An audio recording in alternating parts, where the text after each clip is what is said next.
இன்றைக்கி நம்ம பார்க்க போகிற வீடியோ சீஸ் கேக் எப்படி பண்ணுறதுன்னு பார்க்கலாம். வாங்க வீடியோக்குள்ளே போகலாம். அதுக்கு முதல்ல 100 கிராம் பிஸ்கெட் எடுத்துக்கலாம். நான் மேரிகோல்டு பிஸ்கெட் எடுத்துகிட்டு இது போல் தூள் தூளாக உடச்சி போட்டுக்குங்க. உடச்சி போட்டு நம்ம வீட்டில் பூரி தீக்கிற கட்டை இருந்தாக்கா அதில் தேய்ச்சிக்குங்க. ரொம்ப பவுட்ராக்க வேணாம், கொஞ்சம் தரகையாக இருக்கணும். இப்போ எப்படி இருக்குன்னு சொல்லிட்டு பாருங்கள். இந்த மாதிரி தரகையாக இருக்கணும். அதை ஒரு பவுலில் எடுத்து வச்சுக்கலாம். பவுலில் எடுத்துட்டு லைட்டாக மெல்ட் பண்ண பட்டர் போட்டு கொஞ்சம் அப்படியே பிணைவோம். இப்போ பாரு, பிணைஞ்ச பிறகு நல்லா டைட்டாக கையில் பிடிக்க முடியுதான்னு பாருங்கள். பிடிச்சாக்கா பிடிக்கணும். அதை உதிர்த்தும் போது உதிரணும். அந்த மாதிரி பார்த்து பிணைஞ்சிக்குங்க. இதுக்கு நாம் 1 கிலோ கேக் மோல்டு எடுத்துக்கலாம். எடுத்துகிட்டு அதை ஒரு பக்கம் இது போல் க்ளீன் ட்ராப் பண்ணி டைட்டாக க்ளீன் ட்ராப் பண்ணிடலாம். க்ளீன் ட்ராப் பண்ணிவிட்டு அதுக்கு மேலேயே சில்வர் ஃபாயிலும் ரேப் பண்ணலாம். ஸோ இது எதுக்குன்னா கீழே நம்ம பிஸ்கெட் போட்டு தண்ணியில் வைக்கும்போது தண்ணி உள்ளே போகாமல் இருக்கிறதுக்காக தான். நல்லா டைட்டாக ரேப் பண்ணிக்கங்க. ரேப் பண்ணிவிட்டு நாம் பிஸ்கெட்டும் பட்டரும் போட்டு மிக்ஸ் பண்ணி வச்சுருக்கோம்ல, அந்த மிக்சரை அதில் போட்டுக்குங்க. அதில் போட்டுட்டு நல்லா டைட்டாக அழுத்திக்குங்க. ஏன்னா நம்ம உள்ளே க்ரீம் போடும்போது அதில் போய்ட்டு மிக்ஸ் ஆகக்கூடாது. அதனால் டைட்டாக அழுத்திக்குங்க. அழுத்திட்டு ஈவனாக உங்கள்கிட்ட ஒரு கட்டர் இருந்தாக்கா அந்த கட்டையை வச்சு இப்படி ஸ்லோவாக அப்படியே இதே போல் பண்ணிருங்க. தட்டிகிட்டே இருந்தீங்கன்னா நல்லா டைட்டாக ஆகிடும். டைட்டான பிறகு எடுத்து ஃப்ரிட்ஜில் வச்சுருங்க. ஃப்ரிட்ஜில் ஏன் வைக்கிறோன்னாக்கா கொஞ்சம் செட் ஆகணுன்றதுக்காக. இப்போ நாம் சீஸ் பேட்டர் பண்ண போகிறோம். அதுக்கு முதல்ல 113 கிராம் பட்டர் எடுத்துக்கலாம்.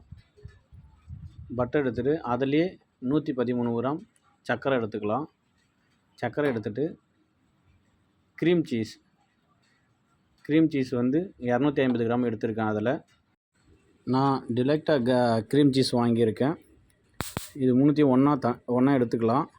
எடுத்துகிட்டு 3 முட்டை தனியாக ஒரு பவுலில் உடச்சிக்கலாம்.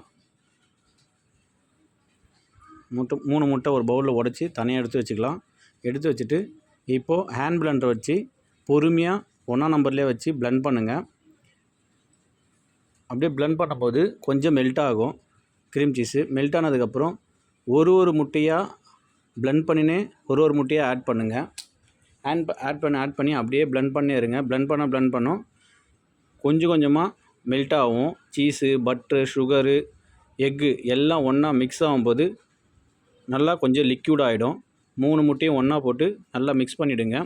இப்போ எப்படி பிளெண்ட் பண்ணுறேன்னு பார்த்துட்டு நல்லா பிளெண்ட் பண்ணிவிடுங்க. அதுலேயே ஒரு சின்ன மூடி அளவு வெனிலா எசன்ஸ் எடுத்துக்கலாம். வெனிலா எசன்ஸும் அதில் ஆட் பண்ணி திரும்பவும் நம்ம பிளெண்ட் பண்ணிக்கலாம். ஏன்னா அப்போ தான் வெனிலா எசன்ஸ் நல்லா மிக்ஸ் ஆகும். இப்போ நமக்கு கேக் பேட்டர் ரெடி ஆகிடுச்சு. இப்போது நம்ம செட் ஆகட்டும் பிஸ்கெட் வச்சோம்ல, அதை எடுத்துக்கலாம். அதை எடுத்து அதில் இப்போ பேட்டர் மிக்ஸ் பண்ணி வச்சுருக்கோம்ல, அதை நான் எப்படி ஸ்பேட்சில் வச்சு ஊற்றுறனோ அது போல் ஊற்றுங்க. டைரெக்டாக ஊற்ற வேண்டாம்.